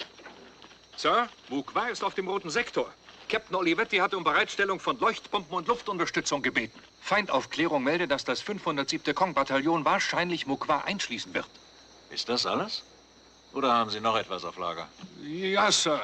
Nitro Control meldet, sie konnten keine Leuchtbomben abwerfen, weil General Harnitz auf Verlangen der Saigoner Regierung für alle Hubschrauber und Flugzeuge ein Startverbot erlassen hat. Es wird ein militärischer Putschversuch erwartet, Sir. Und unsere gesamte Luftunterstützung wird gebraucht, um einen Aufstand in Saigon zu unterdrücken. Ihr könnt abfahren, Jungs. Was werden Sie nun tun, Sir? Keine Sorge, Freund, mir fällt schon was ein.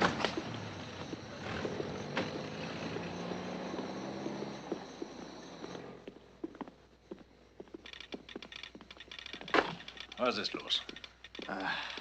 Ich hämmere immerzu nach Luftunterstützung, aber Nighthawk antwortet nur negativ, negativ, negativ. Lassen Sie mich mal an die Taste.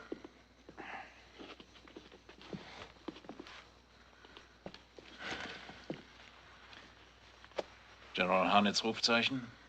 FFZT. Hier ist das Codebuch, Sir. Scheiß drauf.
Gehen wir hier rein.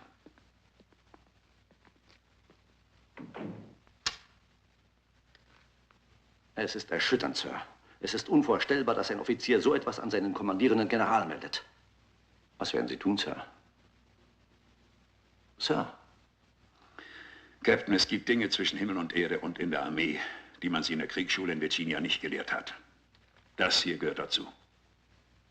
Es gibt Soldaten, die haben sich das Recht erkauft, mit ihrem Blut jedem alles zu sagen, was sie denken, ohne Ansehen der Person. Also Militärputsch oder nicht Militärputsch. Sie laufen rüber in den Funkraum und rufen Nighthawk-Kontroll an. Sie sollen Luftunterstützung nach Make-War schicken. Ja, Sir. Abgesehen davon, dass der Stützpunkt unseres Freundes Asa mächtig dünn besetzt ist, macht dieser Hundesohn, was er mir hier gefunkt hat. Er schießt mir die Eier ab.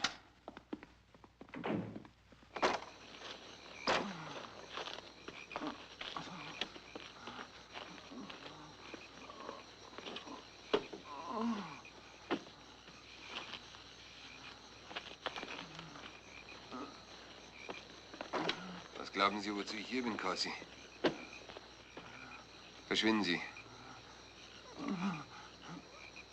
Setzen Sie sich da drüben auf die Kiste. Brauch sie nicht.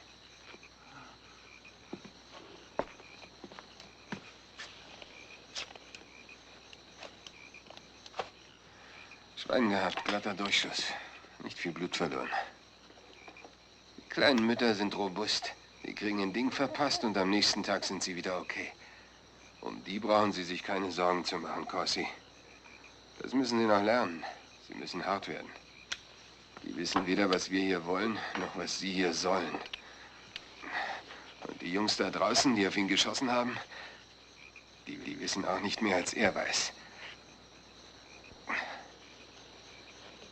Die könnten die Seiten wechseln und würden den Unterschied nicht merken.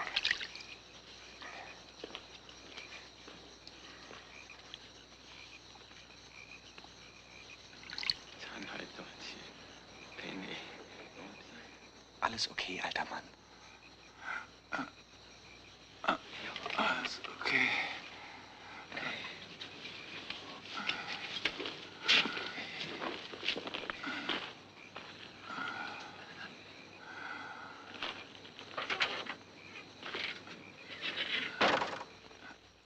Nighthawk an Blaze.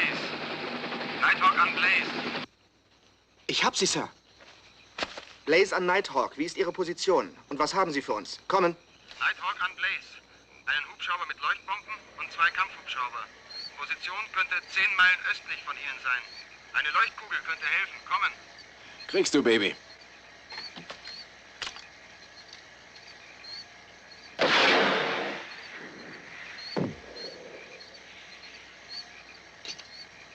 Nighthawk an Blaze. Wir sehen euch. Näher als wir dachten.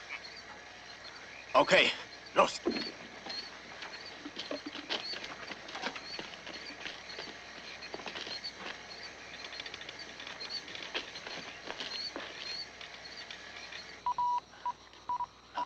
Ich hab's. Hey, Sie sind da. Hey, Sie sind da. Major. Major, Sie sind da. Hey, Major.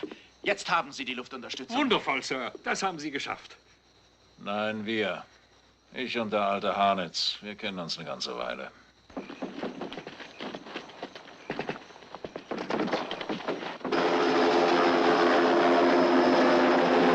Blazer, Nighthawk, seht ihr uns? Kommen! Wir sehen euch, Blaze. Kommen. Dann leuchtet uns mal! Zuerst die gottverdammte Linie an der Westseite des Dreiecks. Laufen Sie zur Mauerecke.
Ein paar von den Bastards versuchen einen Endspurt!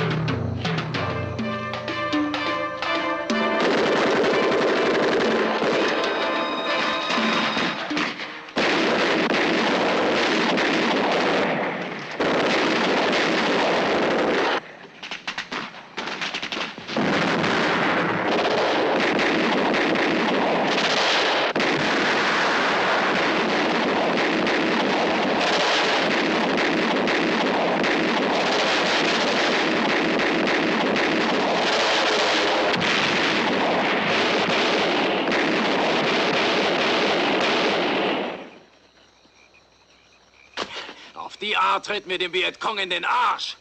Und so bekomme ich endlich auch mein Infanterie-Sturmabzeichen.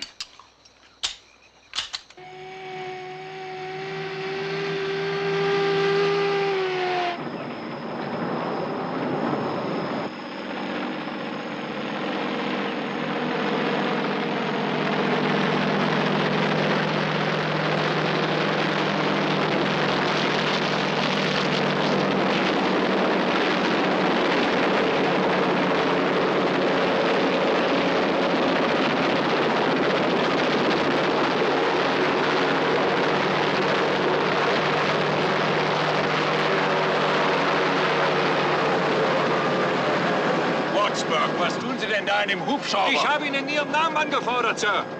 Das haben Sie in meinem Namen? Soldat, erschießen Sie den verdammten Schwachkopf! Sir, die Vorschriften für die Militärjustiz verbieten Schnellverfahren bei Hinrichtungen. Ach, scheiß Watsburg, was bringen Sie? Diese Meldung, Sir. Nachrichtendienst meldet, über 1000 Vietcong sind auf dem Anmarsch auf Mo Qua. General Harnetts funkt, Sie werden ich wiederhole, keine weiteren Mannschaften für die Verteidigung von Mo Qua abstellen. Sein strategischer Wert wird von uns nicht so hoch eingeschätzt, als er einen Großeinsatz wert ist. Fliegen Sie sofort alle amerikanischen Mannschaften heraus und lösen Sie die Garnison auf. Hey, geben Sie her. Sir, soll ich den Hubschrauber nach Mo Qua schicken? Ich sollte Sie schicken, vielleicht werden Sie erschossen. Sie fahren zurück mit dem Konvoi nach Penang. Ich verständige Olivetti vom Hubschrauber aus, dass wir die Männer abholen. Ja, Sir. Sobald wir landen, muss alles bereit sein. Verstanden, Sir. Seien Sie vorsichtig, Sir! Watsburg, Sie mögen wohl Ihren Vorgesetzten. Ja, Sir. Das ist fein. Ich mag Sie auch.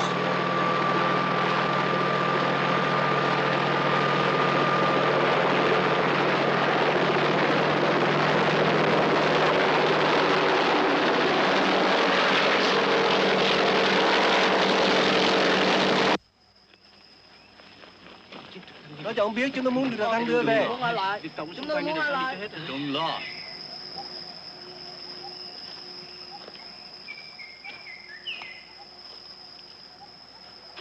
Sir?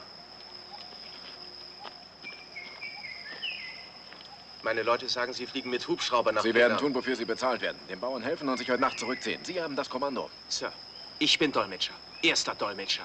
Ich fliege mit. Sie werden dolmetschen. Sie werden Ihnen sagen, wenn Sie auf den Hubschrauber zulaufen, schießt Sie das MG in 2 Hälften. Ich höre ihn, Sir. Sie werden beschossen. Fangen Sie schon an. Allein.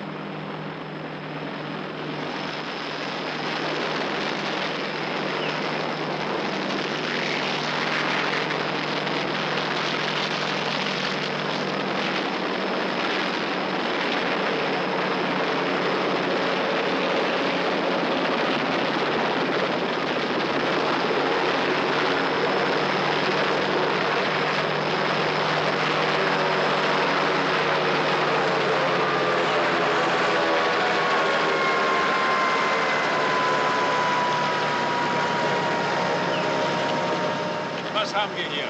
2 liegen auf der Trage und 5 Leichtverwundete. Verdammt, Cowboy, Sie werden ihnen sagen, Sie sollen zurückgehen. Los, Cowboy!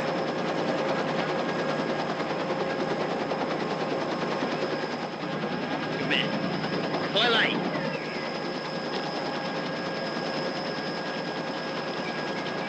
Oh, sie versteht, mit den Viets umzugehen. Wir müssen weg, bevor die Kleinen anfangen, den Hubschrauber zu stürmen. Die Verwundeten an Bord.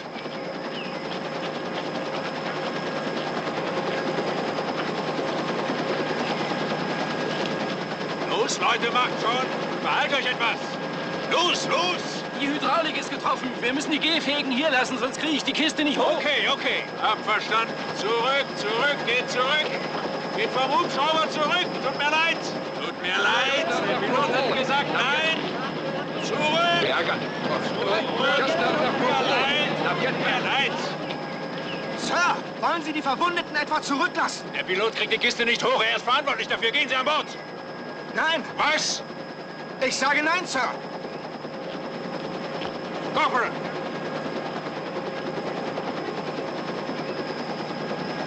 Ich habe Befehl, alle amerikanischen Soldaten hier rauszuholen. Gehen Sie also an Bord. Hören Sie, mein Junge, es ist deren Krieg und auch deren Land. Wir haben unsere Pflicht getan. Sie werden diesen Stützpunkt sprengen. Hey, Mädchen, nun kommen Sie endlich, sonst fliege ich ohne Sie ab. Ich befehle Ihnen, Soldat. Sie fliegen mit uns ab. Ich muss jetzt weg. Kommen Sie, Major.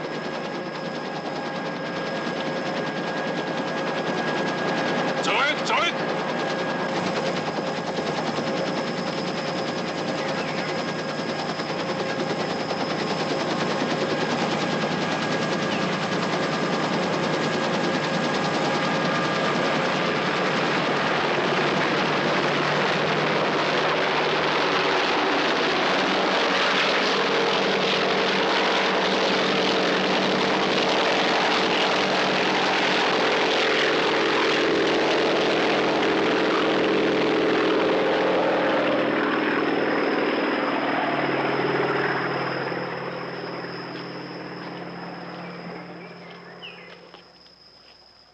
Corsi, ich weiß jetzt, was so besonders an Ihnen ist.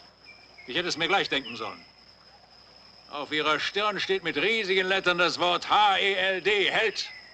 Sie beschissener Held. Verzeihen Sie. Ich werde diese Leute nicht einfach im Stich lassen, die wir hergebracht haben.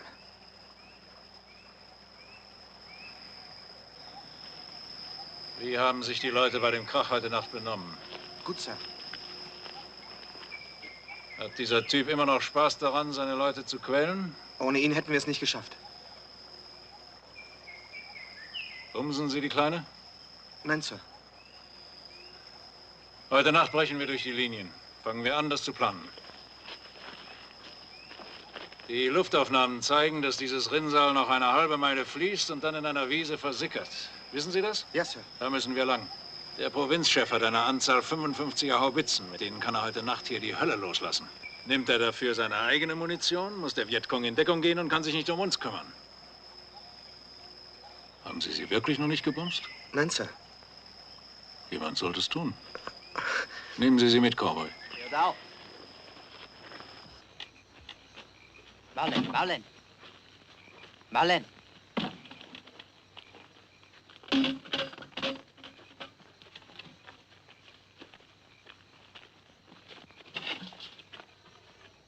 Das ist alles, Sir. Sind Sie sicher? Ich möchte nicht, dass auch nur ein Stück den Wirts noch etwas nutzt. Certainement. Sind die Granatwerfer zerstört? Ja, Sir. Machen Sie das auch mit den MGs. 5 Minuten, bevor wir abziehen. Okay, Cowboy.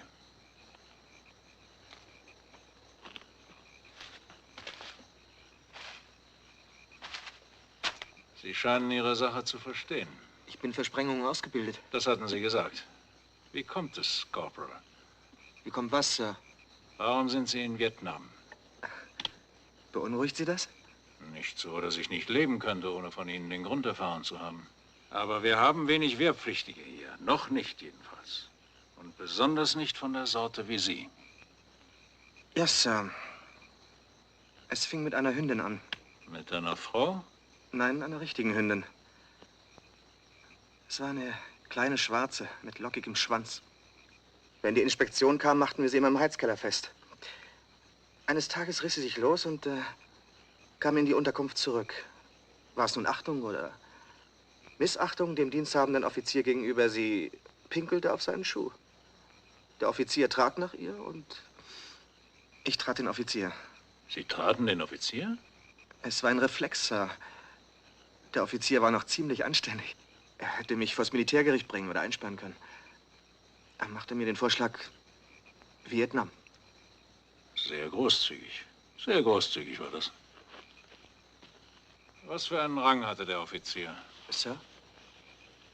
Was er für einen Rang hatte, Corporal? Brigadegeneral, Sir. Das ist doch eine Räubergeschichte, weiter nichts. Es ist so gewesen. Vielleicht wollte ich wollte wohl auch wissen, wie so ein Krieg ist. Das glaube ich Ihnen. Wissen Sie, was Sie sind, Corsi? Sie sind ein Tourist. Wie schade, dass wir Ihnen keinen hübscheren Krieg zeigen konnten. So eine Landeoperation vor Anzio oder den Durchbruch nach Bastogne mit Petten. Dann wäre die Reise das Geld wert gewesen. Das hier, das ist eine Reise für Idioten. Sie führt nirgends hin, immer nur im Kreis herum. Gehen Sie wieder an die Arbeit, Corporal.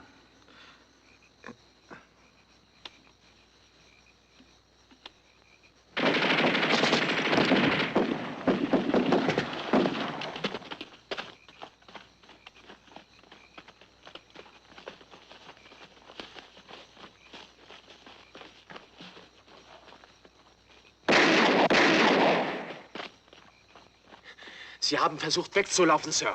Es sind Kong. Sehen Sie.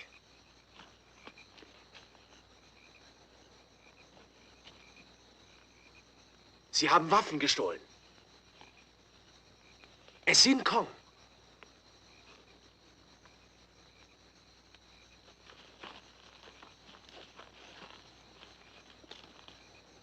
Sie haben die Kinder getötet.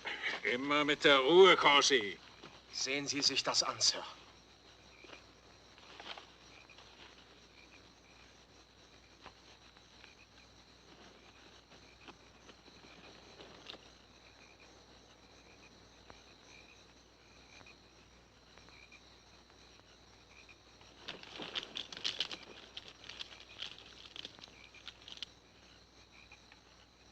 Es tut mir leid, Sir. Aber ich habe Corporal Corsi gesagt, es sind Kommunisten.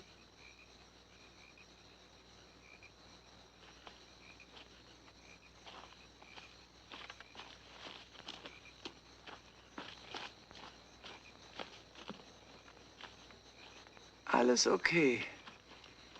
Alles okay. Okay. Geben Sie die Taschenlampe.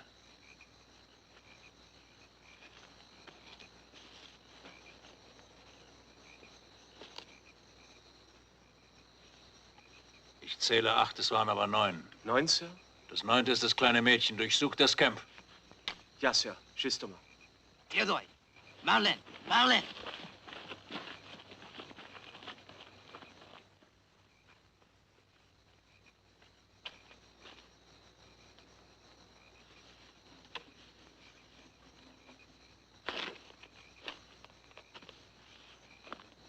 Es ist nicht unser Krieg.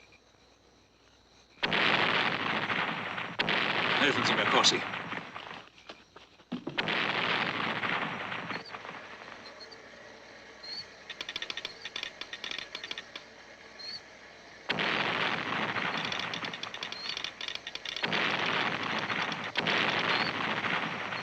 Okay, Corporal. Ziehen wir los, bevor Freund Laders mit den Haubitzen anfängt. Wir haben noch 10 Sekunden.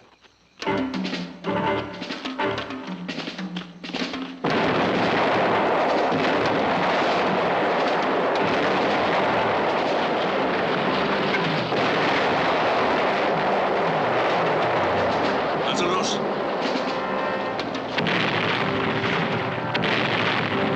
Okay, weiter.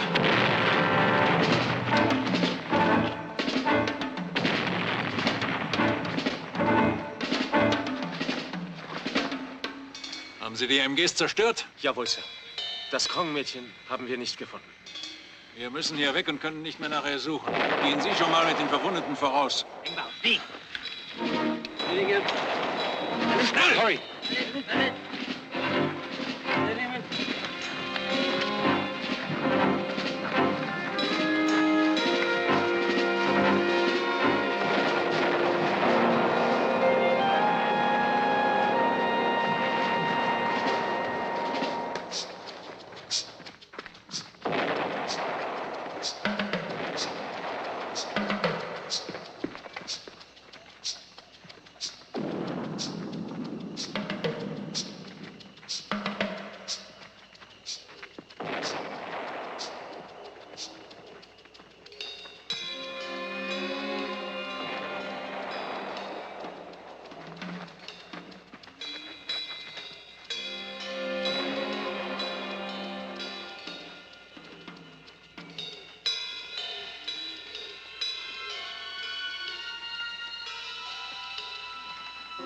sieht's denn aus?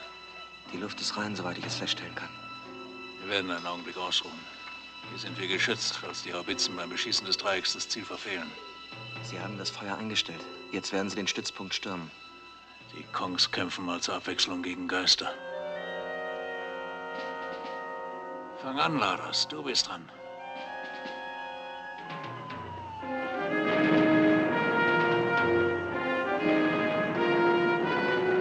Flitzen wir, Soldat.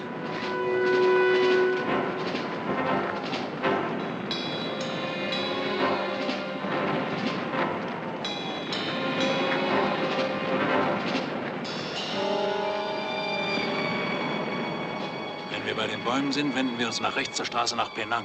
Bei Tagesanbruch treffen wir LKWs, die nehmen uns mit. Cowboy? Ja, Sir. Erkunden Sie das Gelände vor uns. Theodor!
Wo sind Sie verwundet? Ich weiß nicht. Ich fühle nur, wie das Blut die Beine runterläuft. Vielleicht haben Sie die Hosen gemacht. Ich habe einen kräftigen Schließmuskel, Sir.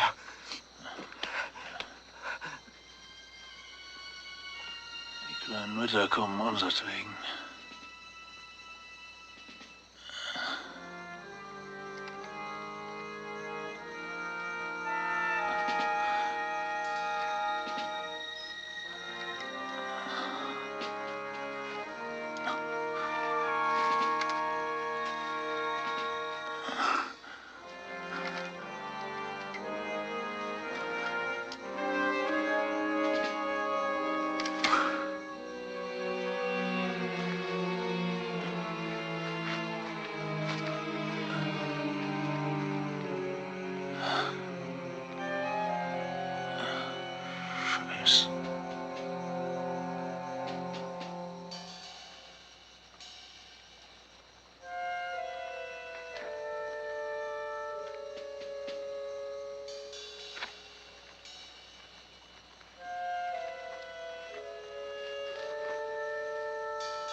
Ich werde jetzt heimgehen.